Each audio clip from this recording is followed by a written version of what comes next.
welcome to I Love This Thing So Fricking Much, a podcast about passion. My name is Sophie Katz, and today I am joined by Dean, a sometimes theme park worker who loves animals, baseball, movies, and all kinds of trivia. Welcome to the show, Dean. Well, thank you, Sophie. Thank you for having me. Oh, thanks for being here. So here is how this works. Dean will have 3 minutes to talk about something that he loves. This can be a person, place, thing, concept, activity, anything he wants. Our only requirement is that he loves it wholeheartedly and wants to tell us why. Are you ready, Dean? I'm ready. All right. Got my timer here. Now, what do you love so freaking much? Well, Sophie, I tell you, there are a lot of things I could have talked about because I have many interests, but I thought I would go with something that I've been really interested in lately, and that is the Universal Classic Monsters. Those are the films that are known from Universal Studios that were created under the tutelage of producer Carl Laemmle back in the 1920s. And there are over 30 Universal Classic Monsters. Well, even though Universal Studios has made many more horror films and continue to do so, the 30 main films that fall under, as you might say, the umbrella of Universal Classic Monsters. And those are the films that I really, really love so freaking much, especially the main ones, which would include, out of the 30, the main 8 would be Dracula, Frankenstein, The Mummy, The Invisible Man, The Bride of Frankenstein, The Wolfman, Phantom of the Opera, 1943 version, and The Creature from the Black Lagoon.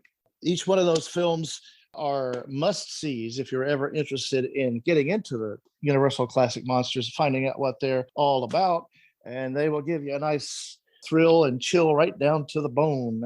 And you got to keep in mind that these films were produced at a time when special effects were just being born, but it's amazing how some of these films have some really classic, great special effects for their time. For example, Frankenstein, produced in 1931, has some really wonderful special effects.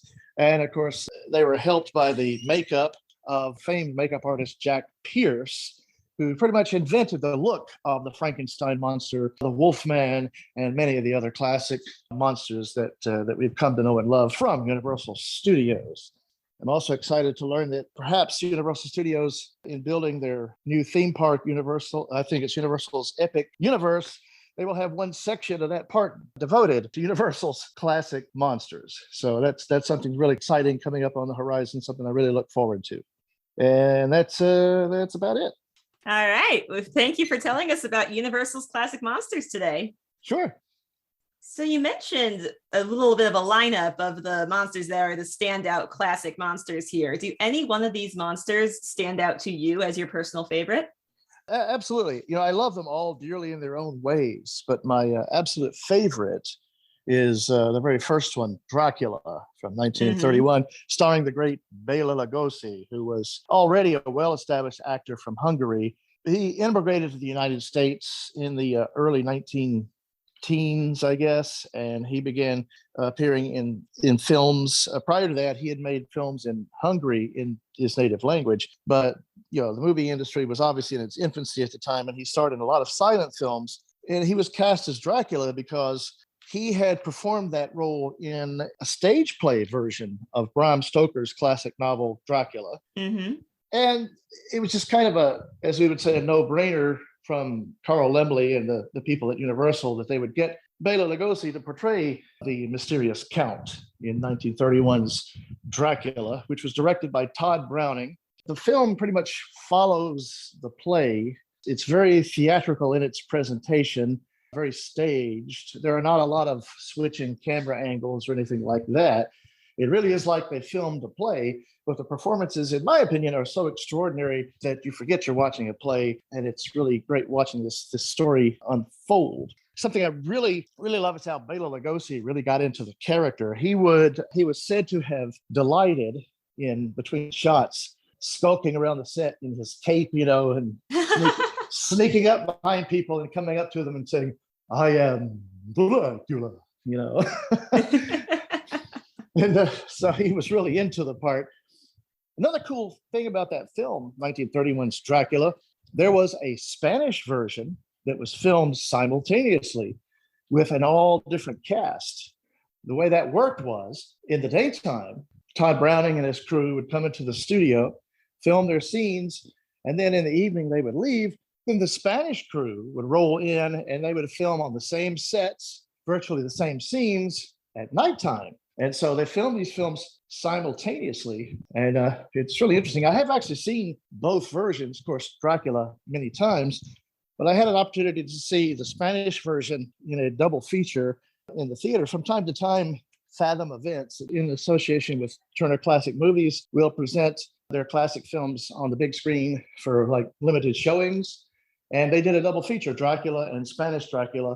This was several years ago, 3 or 4 years ago. And it was really great watching the films back to back, seeing the similarities and seeing the differences. They're almost identical. The Spanish Dracula film's a little bit longer, and some of the costumes are different. But in many ways, the Spanish Dracula is, as far as filmmaking goes, is superior to the original. But I love the original so much. I love Bela Lugosi's performance. You know, he would only go on to play Dracula on film one more time. That was in the 1946 comedy Abbott and Costello Meet Frankenstein. And even though he was synonymous with the role, several other actors would portray Dracula through the years. How did your interest in these classic monster movies begin? Do you have any key memories? When I started to say when I was a teenager, but really, I suppose it really began when I was a preteen. I took a liking to classic films, not just horror films, but classic movies in general. I was, at the time, really interested in classic comedies like the Marx Brothers and Abbott and Costello and Charlie Chaplin, Laurel and Hardy, and so on. And then I started checking out some of the monster films, and I was just intrigued by them. And so I had to get to know them better. I had a couple of friends that were really into them. They kind of introduced me to them. So I started watching them.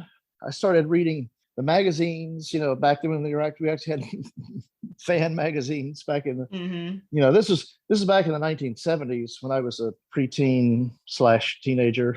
Back then, you were lucky to see the movies on like a late show on a Saturday night or something. Of course, that would include commercials and everything. Nowadays, we have DVDs and Blu-rays and digital streaming and so forth. You can find these films for the most part, watch them as they were intended.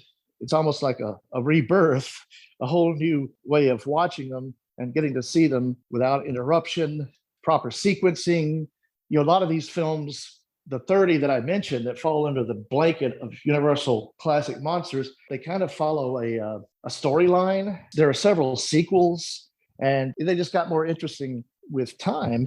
And I kind of had a resurgence of interest this particular year. I subscribed to the streaming service NBC Peacock, and I noticed that they had a lot of the classic monster films on there because it's affiliated with NBC Universal. And that prompted me to go on a quest, and that was to watch all 30 of those Universal Classic Monsters during the month of October, which I did manage to succeed in, with the exception of one film. There was only one film I could not find. It was a film called The Invisible Agent. The Invisible Agent was invisible, as it were. Exactly. So obviously, it would have been a sequel to The Invisible Man, which, by the way, is one of the best films. But yeah, Invisible Agent was one I couldn't find. I was able to find Invisible Man Returns and The Invisible Man's Revenge, The Invisible Woman, but I could not find Invisible Agent. He's really tricky. He's out there somewhere. So you mentioned that there's rumors that in the Universal Studios theme park expansion, there will be a Universal's Classic Monsters section. What kinds of attractions do you hope to see there? Universal's Epic Universe is going to be the name of the theme park. And their section devoted to Universal's Classic Monsters is said to include probably a stage show, like a theater. And then they have on the docket 2 attractions. One of the attractions is some sort of river or water attraction, which is rumored to be themed after the creature from the Black Lagoon.